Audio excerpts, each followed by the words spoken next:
All right, so we're diving into something kind of different this time. Right. We've got this program called Age of Mentality, Okay. and it's all about like self-improvement and truth and all that. Hmm. And then there's this blog post called Educated Fools.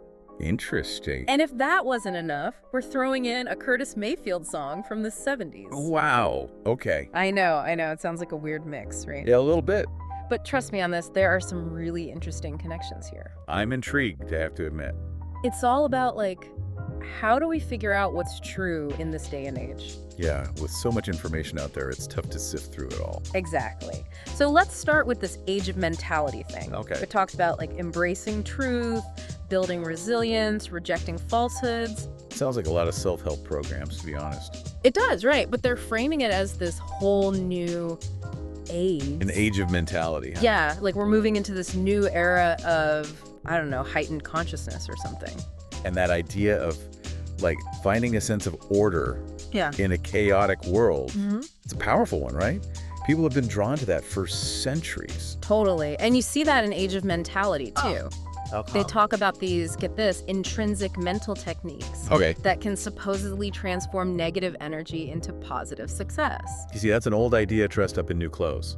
Is it really? Oh, yeah, absolutely. Hmm. The Stoics, Buddhists, even those old power of positive thinking folks, they were all tapping into that idea, turning negativity into something productive. Huh. I never thought about it like that. It's all about framing, right? Yeah, I guess so. But it makes you wonder about their motives, doesn't it? With Age of Mentality. You're like, are they really trying to help people or just build a following? Well, they do have that whole sign up for our free news updates thing. Exactly. Which brings us to our next intriguing source, Educated Fools. Oh, yeah. This blog post is something else. What's it like? The author, John Head, he's got this really dramatic way of writing. Okay. Like, he talks about unlocking the portal to antiquity and curses that lurk. Wow, he's not holding back. Not at all. But beneath all the drama, there's this interesting argument. What's that? He's basically saying that wisdom is more important than intelligence. Now that's something I think we can all relate to, especially these days. Right. Like, we're drowning in information, but are we any wiser? Exactly. It's so easy to mistake knowledge for wisdom, to think that just because you have access to a ton of information, you automatically know what's true or important. And that actually ties back into Age of Mentality in a way. Does it? Yeah, they're both kind of presenting themselves as these, I don't know, authorities on truth. Interesting. So it's like they're both asking us to trust them.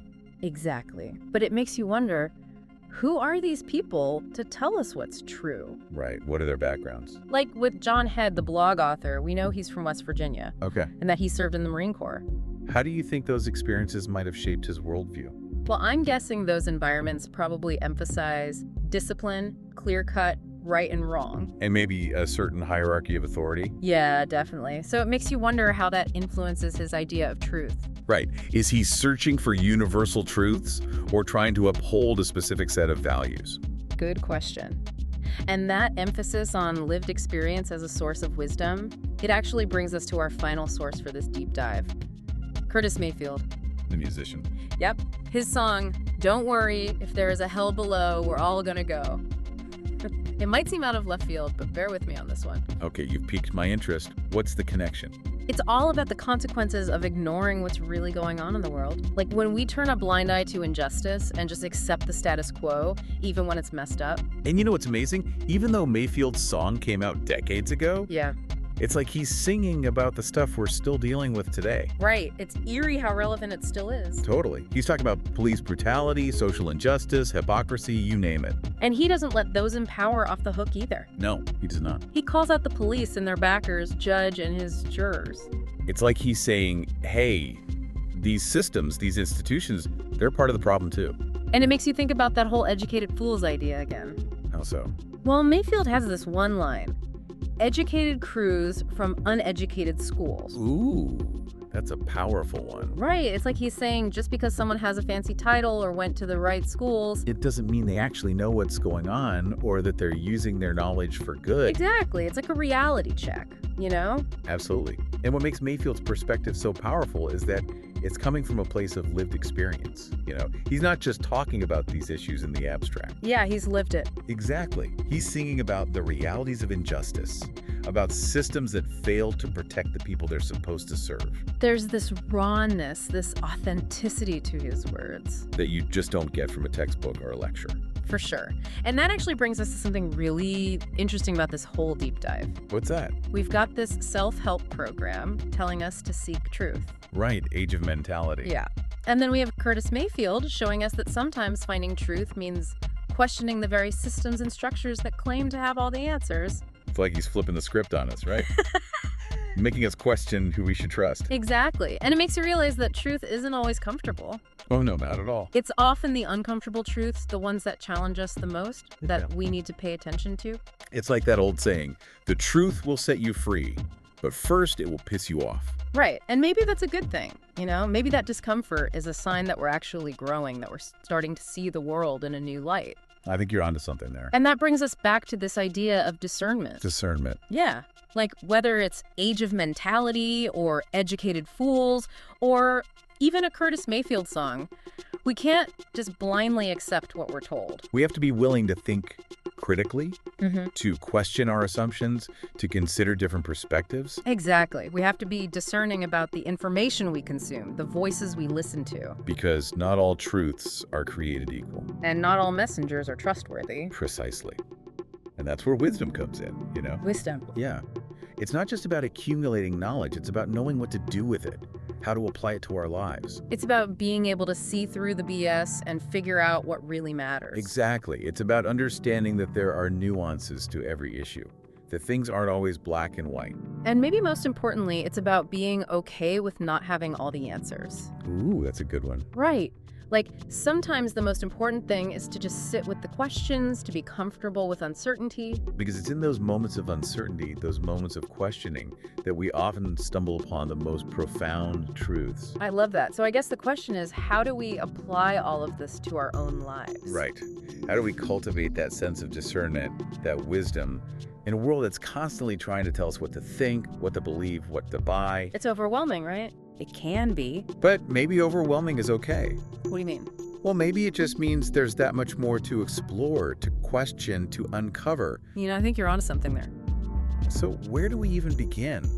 How do we navigate this complex, messy world of information and misinformation and figure out what's true, what's wise, and what's just noise?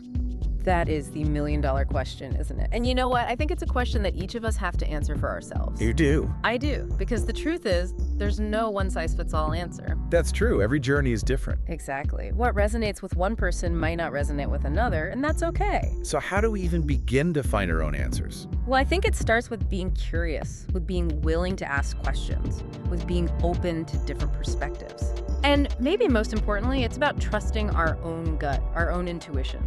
I completely agree. We have to be willing to trust ourselves to discern what's true for us, even if it goes against the grain, even if it challenges the status quo. That's powerful stuff, and I think it's a perfect place to wrap up this part of our deep dive. So we've talked about this Age of Mentality program that's all about embracing truth and wisdom. And we've got John Head over there with his Educated Fools blog, warning us about the dangers of knowledge without wisdom. And then there's Curtis Mayfield, dropping truth bombs in a soul song, reminding us that sometimes the most educated folks are the most out of touch. It's a lot to unpack, right? But I think what ties it all together is this idea that truth isn't passive. It's not just going to fall into your lap. Exactly. You have to be actively seeking it out, questioning, challenging your assumptions. And sometimes that means sitting with discomfort, with not having all the answers. Because the truth, as they say, can be kind of messy. It can definitely rock the boat. But maybe that's how we grow, you know? Yeah. By being willing to shake things up a bit, to question the status quo. So, for our listener out there who's trying to make sense of it all, what would you say is the key takeaway from all this? I think the biggest lesson here is that we each have a responsibility to be critical thinkers. To not just accept what we're told, even if it sounds good or comes from someone with fancy credentials. Because ultimately, the truth is something you have to discover for yourself. Through experience, through reflection, through engaging with the world around you. Exactly. And that journey, that search for truth and wisdom, it's ongoing, you know? It's not about reaching some final destination, it's about the process itself. And who knows, maybe that's what this age of mentality is really all about. Maybe it's not about finding all the answers, but about being brave enough to ask the questions. And to keep asking them, even when it's tough, even when it makes us uncomfortable. Because at the end of the day, it's those tough questions, those moments of discomfort that lead us to the most profound insights. So true. And on that note, I think we've given our listeners plenty to ponder. We definitely have. So to everyone tuning in, thank you for joining us on this deep dive into truth, wisdom, and the complexities of navigating a world awash in information. It's been a pleasure exploring these ideas with you. Until next time, keep those minds curious, and remember, the pursuit of truth is a journey, not a destination.